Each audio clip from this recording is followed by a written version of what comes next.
તો વિદ્યાર્થી મિત્રો, હવે આપણે વાત કરવાની છે આપણા પાચન તંત્રની અંદર રહેલા પીએચ ની શું મહત્વ છે કે આપણે જે ખોરાક ખાઈએ છીએ તો જે ક્યાં જાય તો કે પેટની અંદર આપણે જઠર આવેલું છે. તો આ જઠરની અંદર ખોરાક જાય તેનું પાચન કઈ રીતે થાય છે? તો આપણે જે ખોરાક જાય અંદર જઠરમાં, તો જઠર શું છે તો કે જઠરની અંદર એસિડિક માધ્યમ રહેલું છે. એટલે કે જઠરની અંદર શેનો સ્ત્રાવ થાય છે તો કે HCl નો સ્ત્રાવ થાય છે. જઠરમાં HCl નો સ્ત્રાવ થાય છે. આપણે લખાય જઠરમાં HCl નો સ્ત્રાવ થાય છે. આ સ્ત્રાવના લીધે આપણે જે ખોરાક ખાય એ શું થાય છે એનું પાચન નાના નાના ટુકડામાં કરવું સરળ બને છે. તેના લીધે તો કે જે જઠરમાં HCl નો સ્ત્રાવ થાય છે. હવે ઘણીવાર આપણે જે ખોરાક ખાય એ ખોરાક ના તો આપણે ખૂબ વધારે ખાઈ લીધું અને કાં તો ભારે ખોરાક હોય તો ભારે ખોરાક એટલે કે પ્રોટીન વાળો જાજો ખોરાક હોય તો શું થાય, પ્રોટીન જે પાચન કરવું કેવું છે અઘરું છે. પ્રોટીન જઠરમાં પાચન કરવું અઘરું છે. એના માટે શું થાય તો કે HCl નો સ્ત્રાવ વધુ પ્રમાણમાં થાય. જ્યારે આપણે કોઈ ભારે ખોરાક ખાવું ત્યારે શું થશે તો કે વધારે પ્રમાણમાં HCl સ્ત્રાવ થશે જઠરમાં. હવે એક પ્રશ્ન એ પણ થાય આપણને કે HCl નો સ્ત્રાવ થાય છે તો શું જઠરને કોઈ નુકસાન થાય? તો જઠરને કોઈ પણ નુકસાન થતું નથી. જો આ તંત્ર આપણી રચના એવી છે કે જઠરમાં HCl નો સ્ત્રાવ થાય છે ને એ પણ ખૂબ જ કેવું હોય છે, એસિડિક હોય છે. છતાં પણ જઠરને કોઈ પણ જાતનું નુકસાન થતું નથી. અને નુકસાન થયા વગર શું થાય છે તો કે આપણે જે ખોરાક ખાઈ છે એનું પાચન થઈ જાય છે. જઠરને કોઈ પણ જાતનું નુકસાન થતું નથી.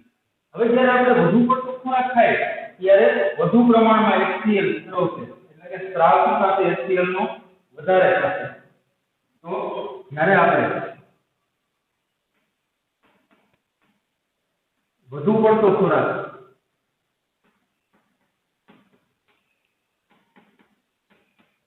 અથવા તો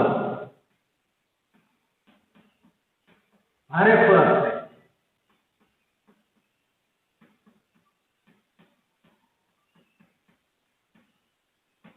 ભારે ખોરાક લઈએ ત્યારે શું થશે તો કે ત્યારે વધુ પ્રમાણમાં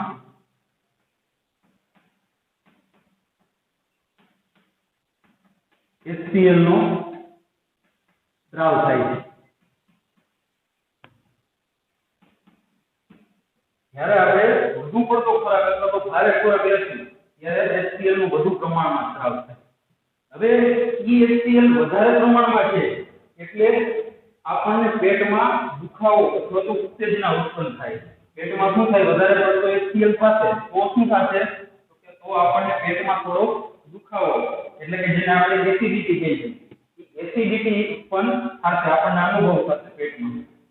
હવે આ એસિડિટી થાય તો એને આપણે શું કરવું પડે તો કે એસિડ વધી ગયો છે તો આપણે એને શું કરવું પડશે તો કે તટસ્થ કરવું પડે. હવે તટસ્થ કરવું હોય તો આપણે અંદર શું નાખીએ તો તટસ્થ કરવા માટે આપણે કોઈ પણ બેઝિક પદાર્થ અંદર નાખીએ તો એસિડ અને બે શું થઈ જશે તટસ્થ થઈ જશે. અને આપણને જે એસિડિટી થાય છે અથવા તો જે અપચો થાય છે, બહુ જાજો ખોરાક ખાય છે એટલે આપણને શું થઈ જશે તો કે કાં તો અપચો થઈ જશે અને કાં તો એસિડિટી થઈ જશે. તો આ વધારે પડતા ખોરાકના લીધે અથવા તો એસિડના લીધે એને તટસ્થ કરવા માટે આપણે બેઝિક પદાર્થોનો ઉપયોગ કરીએ છીએ. હવે આ બેઝિક પદાર્થને કેના તરીકે ઓળખાય છે તો કે એન્ટાસિડ તરીકે ઓળખાય છે. શું? એન્ટાસિડ એટલે કે એન્ટી એસિડ, એસિડના વિરોધી એટલે કે બેઝિક પદાર્થ. એટલે કે આ સ્ત્રાવને આપણે ઓછું કરવું હોય, તટસ્થ કરવું હોય તો બેઝિક પદાર્થોનો ઉપયોગ કરીએ છીએ. એટલે કે HCl ને તટસ્થ કરવા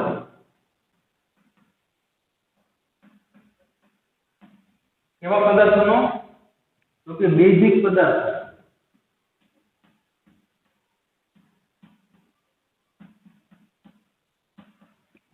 પદાર્થોનો ઉપયોગ થાય છે. જેને આપણે શું કહીએ છીએ તો કે એન્ટાસિડ, જેને એન્ટાસિડ તરીકે ઓળખાય છે.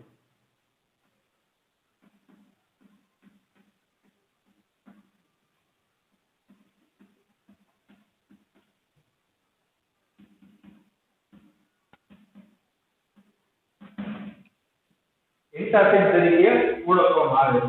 હવે એસિડ વધારે થયો એટલે કે બેઝિક નામ તો બેઝિક પદાર્થ આપણે ખાવો પડશે, બરોબર? તો આપણે જે ઇનો લઈએ છીએ, આપણે એસિડિટી થાય આપણે શું લઈએ તો કે ઇનો લઈએ. તો આ ઇનો ની અંદર પણ શું આવેલું હશે તો કે બેઝિક પદાર્થો આવેલા હશે, આપણને ખબર છે. તો કયા કયા પદાર્થો આપણે લઈ શકાય તો કે એક તો MgOH ટ્વાઇસ, MgOH ટ્વાઇસ આને શું કહેવાય?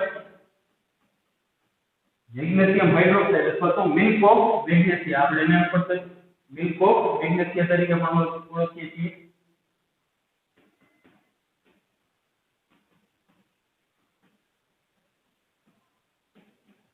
Milk of magnesia. આ સિવાય તો કે MgOH ટ્વાઇસ, એના સિવાય સોડિયમ બાયકાર્બોનેટ, એને HCO3 એટલે કે ખાવાનો સોડા.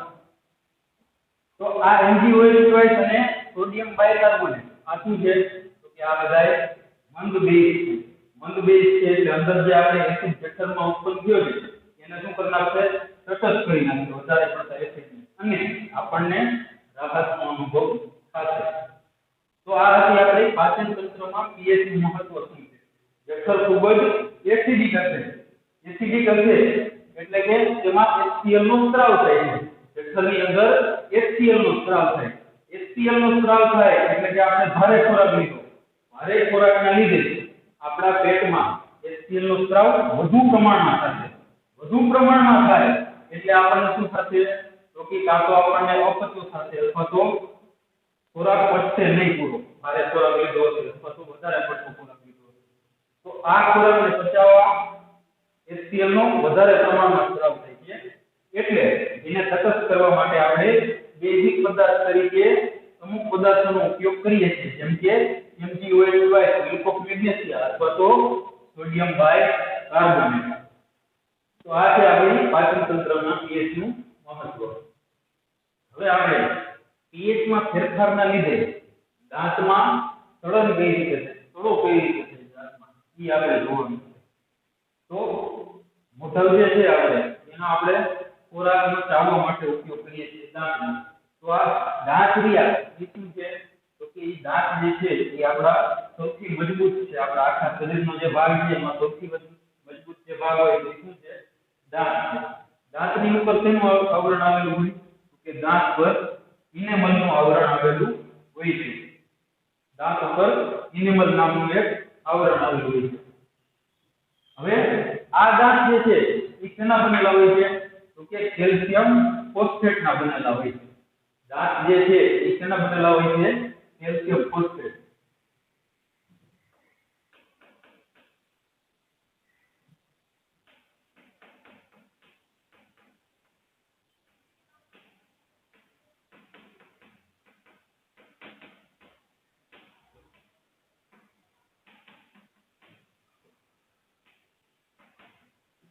કેલ્શિયમ ફોસ્ફેટ એટલે કે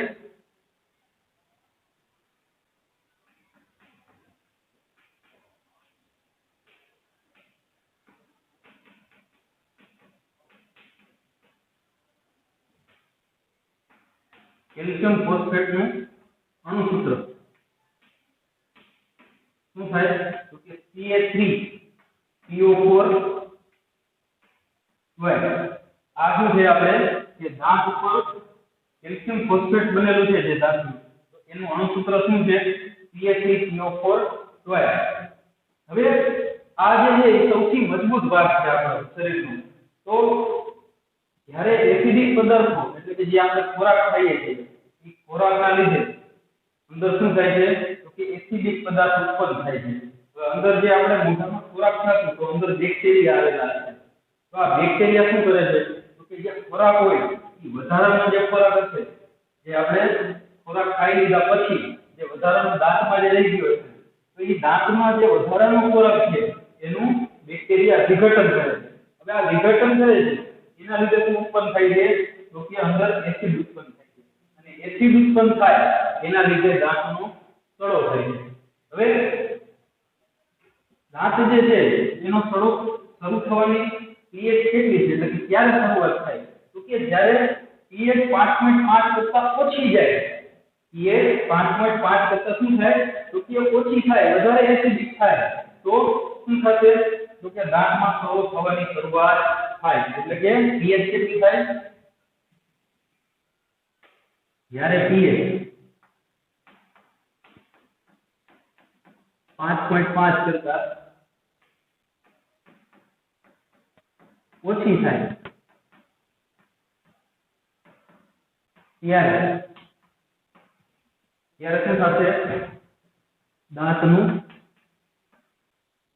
શયન થાય શયન થવું એટલે કે સડો થાય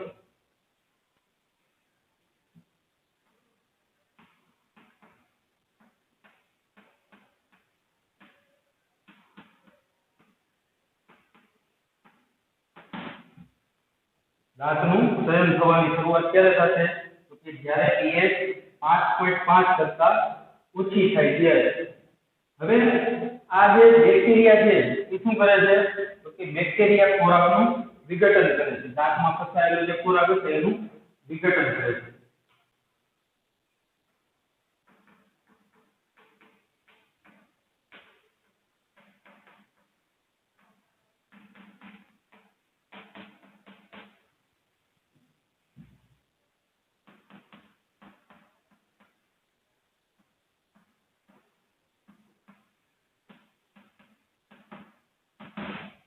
દાંતમાં રહેલા ખોરાકનું વિઘટન થાય અને વિઘટન થશે એટલે કે એસિડ ઉત્પન્ન થશે અને એસિડ ઉત્પન્ન થશે એટલે કે દાંતનું શયન શરૂ થશે હવે આને રોકવું હોય તો શું કરવું પડે તો કે દાંતનું શયન આપણે રોકવું છે માથે જે આવરણ આવેલું છે CH3PO4 એ આવરણ આપણે તૂટે નહીં એ માટેનો ઉપાય શું કરવો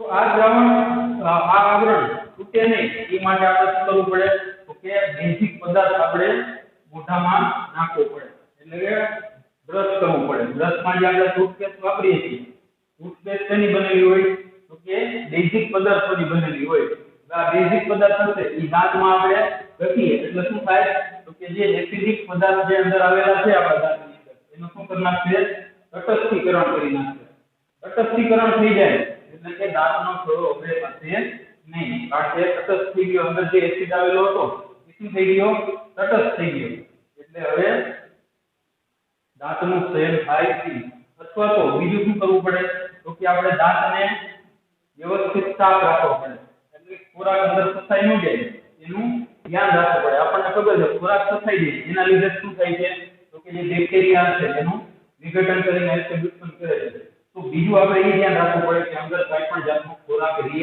નહીં એટલે જ આપણે શું કહે છે દર વખતે જ્યારે આપણે ખાય એના પછી તરત શું કરી લેવું જોઈએ તો કે બ્રશ કરી લેવું જોઈએ જેનાથી દાંતનો સડો થાય નહીં એટલે કે આપણે જે આ વિઘટન થાય છે એ રોકવું હોય તો શું કરવું પડશે તો કે આપણે બ્રશ કરવું પડશે અથવા તો દાંતને વ્યવસ્થિત સાફ રાખવા પડશે તો આપણે જોઈએ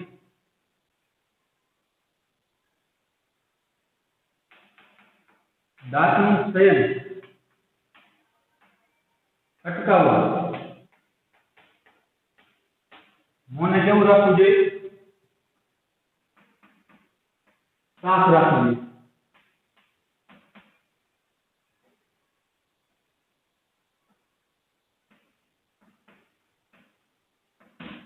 જો મોઢું સાફ હશે તો કોઈ પણ જાતનું દાંતનું શયન થવાનો અવકાશ રહેતો નથી એટલે કે pH માં આપણે જે ફેરફાર થાય એના લીધે શું થાય છે દાંતનો સડો થાય છે CH3PO4 કેલ્શિયમ ફોસ્ફેટ સૌથી મજબૂત ભાગ આપણા શરીરમાં આવેલો છે એ કયો છે તો કે જે દાંતમાં આવેલો હોય કેલ્શિયમ ફોસ્ફેટ દાંત ઉપર શેનું આવરણ હોય મિનરલનું આવરણ આવેલું હોય છે દાંત શેના બનેલા છે કેલ્શિયમ ફોસ્ફેટના અને સડો થવાની શરૂઆત 5.5 કરતા pH ઓછી જાય ત્યારથી શરૂઆત થઈ તો આ શું છે દાંતનો સડો આપણા મોઢામાં કઈ રીતે થાય એ આપણે જોયું અત્યારે